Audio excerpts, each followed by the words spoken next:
Good morning বন্ধুরা, welcome back to my channel. আশা করি তোমরা সবাই খুব ভালো আছো আর আমিও ভালো আছি। তো এখন বাজে 4:30 আর দেখো হয়ে গেছি রেডি। আমরা সবাই রেডি হয়ে গেছি, সবাই নিচে চলে গেছে। তো আজকে যাচ্ছি রাজগীর। তো চলো ওখানে গিয়েই ফাইনালি দেখা হচ্ছে তোমাদের সাথে। চলো তো দেখতে থাকো ব্লগটা। তো বন্ধুরা, আমরা রাজগীর যাচ্ছি অনেকেও মিলে, যার জন্য এই ছোটো হাতি গাড়িটা করা হয়েছে।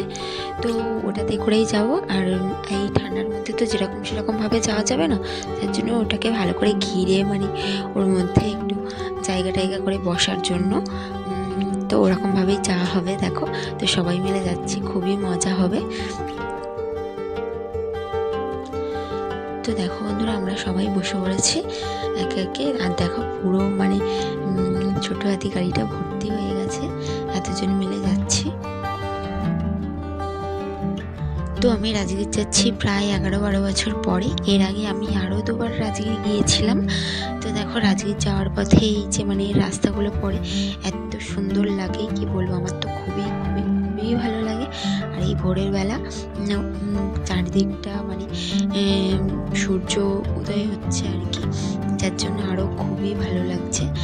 আর এই রাস্তাগুলো দেখো, গাছগুলো একে অপরের সাথে উপর থেকে লেগে থাকে, তো যার জন্য আরও ভালো লাগে রাস্তাগুলো। তো চলো আমার সাথে তোমরাও এই চারিদিকটা উপভোগ করতে থাকো। চলো। আর হ্যাঁ বন্ধুরা, আমাদের বাড়ির থেকে রাজগীর যেতে প্রায় 3 ঘন্টা 3.5 ঘন্টা সময় লাগে, যার জন্য আমরা একেবারে ভোরে ভোরে বেরিয়ে গেছি। তো দেখো, দিনের আলো ফুটেই গেছে।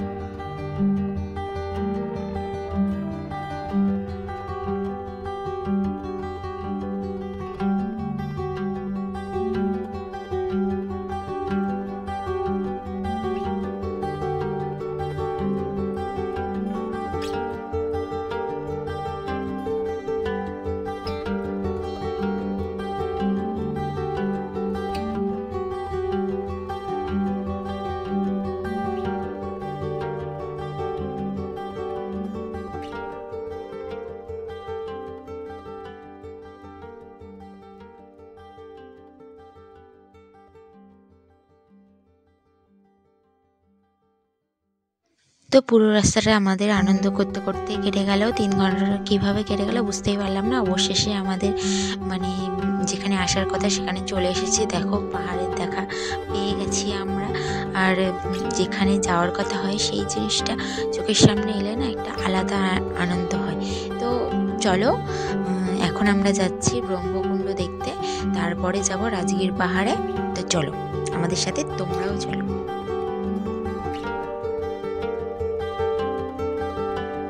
আমরা চলে এসেছি আর আমাদের আসতে প্রায় 3 ঘন্টা মতো সময় লেগে গেছে। আর দেখাচ্ছি তোমাদের,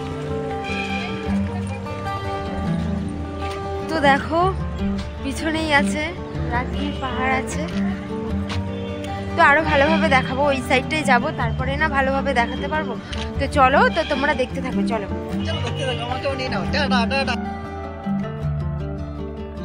তো দেখো, আমরা ব্রহ্মকুণ্ডে চলে এসেছি, কিন্তু এই ব্রহ্মকুণ্ডটা এখানে স্নানটা কেউ তেমন একটা কেউ করে না, অল্পই করে। তো যেখানে মেন কুণ্ড, তো সেখানে তো তোমাদের অবশ্যই দেখাবো।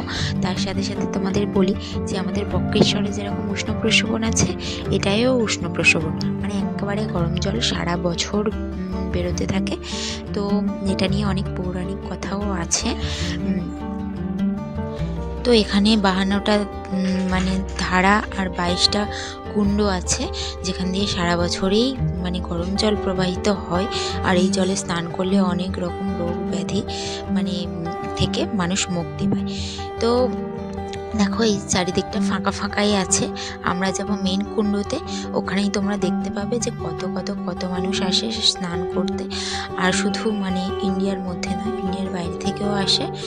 তো এখানে দেখো, চারিদিক সবসময়ই মেলা বসে থাকে, এটা সেটা দোকান। তো ওই দেখা যাচ্ছে মেন কুণ্ডুর গেট। তো চলো, তার পিছনেই পাহাড় আর কি, কিন্তু পাহাড়ের মেন রাস্তায় যেতে গেলে অনেকটা ঘুরে যেতে হবে। তো তোমরা তো দেখতেই পাবে, লাস্ট পর্যন্ত স্কিপ না করে দেখো, অবশ্যই ভালো লাগবে তোমাদের। আর এই কুণ্ড নিয়ে বললাম তোমাদের যে অনেক পৌরাণিক কথা আছে।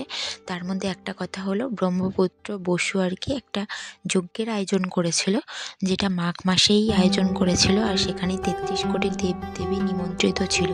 তো মাঘ মাসের এত ঠান্ডায় সমস্ত দেবদেবীদের প্রচণ্ড ঠান্ডা লাগছিল, যার জন্য সমস্ত দেবদেবী মিলে আর কি ব্রহ্মার কাছে প্রার্থনা করে যে মানে ওদের এই ঠান্ডাটা নিবারণ করার জন্য। তখনই ব্রহ্মা ওদের আশীর্বাদ স্বরূপ এই পাহাড় থেকে গরম জলের এই ধারাগুলো সৃষ্টি করেছিল। তো এটাই হলো এখানকার কথা। আরও অনেক প্রচলিত কথা আছে, তো তোমাদেরকে এটা বলে দিলাম আর কি। তো চারিদিকটা দেখো কত সুন্দর। আর আমরা একটু মানে যেহেতু পাহাড় আছে ওই জন্য আপের দিকে একটু সিঁড়ি মতো আছে, ওটা দিয়ে উপরে উঠছি। আর চারিদিকটা দেখো সুন্দর করে সাজানো, তার মধ্যে আছে এই বৌদ্ধদেবের মন্দিরটা। আর রাজগীর মেনলি সব কিছুই বৌদ্ধদেবকে নিয়ে, আর অন্যান্য দেবদেবীও আছে। আর এখানে দেখো অনেক মন্দির আছে, এখানেও অনেক দেবদেবী আছে, মানে প্রতিটা মন্দিরে এক একটা করে দেবদেবী আছে। আর এই যে কুণ্ডগুলো আছে সেই কুণ্ডগুলোর এক একটা কুণ্ডর এক একটা নামকরণ করা আছে। তো তোমরা চাইলেই এখানে পুজো দিতে পারো। আবার এখানে বেশি মেনলি লোক আসে স্নান করার উদ্দেশ্যে। আর যাদের পুজো দেওয়ার এমনি দিয়ে নেয়, নাহলে এমনি প্রসাদ এমনিই বিক্রি হয়, তো ওগুলোও নিয়ে নেয় মানুষ। তো চলো, আমাদের হাতে অত সময় নেই, আমরা অনেক কিছুই জায়গায় ঘুরতে হবে আর কি। তো এখন সবাই যাবে স্নান করতে, আর আমরা সেদিকেই যাচ্ছি এখন স্নান করতে। তো আমিও যাচ্ছি কুণ্ডুর দিকে। চলো, আমি স্নান করব না, ওরাই স্নান করবে, চলো। তো দেখো কতটা ডাউনে নামতে হচ্ছে। তো কুণ্ডটা এরকম ভাবেই যেতে হবে। আর মেন কুণ্ডটা তো আরও ডাউনে, তোমরা দেখতেই পাবে ভিডিওর মাধ্যমে। আর রাজগীরটা খুবই একটা প্রসিদ্ধ স্থান, এখানে অনেক কিছু দেখার মতো আছে। তোমরা হাতে অবশ্যই সময় নিয়ে রাজগীর ঘুরে এসো, তোমাদেরও ভালো লাগবে। তো দেখো এরকম মানে কুমির করা, এরকম সব জায়গায় করা আর কি। তো এর মুখ দিয়েই আর কি জলটা পড়ছে, আর এই জলগুলো সবই গরম জল। আর এখানেই সবাই স্নান করছে। দেখো প্রতিটা মানুষ প্রথমে এই মানে জীবজন্তুর মুখ দিয়ে যে জলগুলো পড়ছে সেই জলগুলোতে স্নান করবে, তারপর যাবে মেন ব্রহ্মকুণ্ডতে স্নান করবে। আর এই কুণ্ডতে স্নান করলে পেটের মানে সমস্যা, স্কিনের সমস্যা, তারপর কুষ্ঠরোগ এইসব নাকি সেরে যায়। তো মানুষ এখানে খুবই আনন্দ করে স্নান করে। আর কিছু কিছু মানুষ আছে রোগমুক্ত হওয়ার জন্য স্নান করে। তো দেখতে থাকো তোমরা ভিডিওটা, চলো। তো এবার যাচ্ছি আমরা মেন কুণ্ডর দিকে। ওখানে বেশি ফটোগ্রাফি করতে দেয় না, তো যার জন্য এক ঝলক তোমাদেরকে দেখিয়ে দিলাম। তো আমরা মানে যারা যারা স্নান করাচ্ছিল আমাদের মধ্যে, তারা সবাই স্নান করে চলে এসেছে। আর ওখানে গিয়ে আমি একটু ভিডিও করছিলাম, কিন্তু ওখানে সবাই বারণ করছিল যে ভিডিও করার জন্য। আর ওখানে যে কোথাও লেখাও নেই যে ভিডিও করা বারণ আছে, তো যার জন্য করে ফেলেছি। তো চলো, আমাদের তো মানে ব্রহ্মকুণ্ড ঘোরা হয়ে গেল, এখন দেখি কোন দিকে যাই, চলো। আর হ্যাঁ, তোমাদেরকে আরেকটা কথা বলবো, রাজগীর এলে অবশ্যই হনুমানদের হাত থেকে সাবধানে থাকবে। ওদের সামনে কোনো কিছু খাবে না, মানে না হলে ওরা দেখতে পেলে একেবারে তছনছ করে দেবে, মানে সবাই মিলে এসে হামলা করবে। তো দেখো এখানে আমরা আর কি হনুমানের সাথে ফটোশ্যুট করছি। আর সাহেববাবু হনুমানগুলোকে দেখে খুবই আনন্দ পাচ্ছে, ওদের কাছে যাওয়ার জন্য খুব মানে কান্নাকাটি করছে, কিন্তু ওদের কাছে তো মানে নিয়ে যাওয়া যাবে না। তো দেখো আমরা বেরিয়ে পড়েছি ওখান দিয়ে, এখন যাব রাজগীর পাহাড়ে আর কি। আর এই ঠান্ডার মধ্যে আমরা নিয়েছি চা। তো অনেক বছর পরে মাটির বাড়ি চা খাচ্ছি, একটা আলাদাই আনন্দ। দেখো মাটির বাড়ি চা খাওয়া মানে একটা আলাদা ভালোবাসা লেগে থাকে। তো চলো চাটা খেয়ে নিই, তারপর আমরা এখান দিয়ে বেরিয়ে পড়বো। আর হ্যাঁ, চাটা খেয়ে আমরা একেবারে টিফিন করে তারপরেই বেরিয়ে পড়বো। আর হ্যাঁ বন্ধুরা, রাজগীরের পার্ট 2 ভিডিও অবশ্যই আসবে, কারণ একটা ভিডিওতে তো সব কিছুই দেখানো যায় না, যার জন্য পার্ট 2 আমার নিয়ে আসতেই হবে।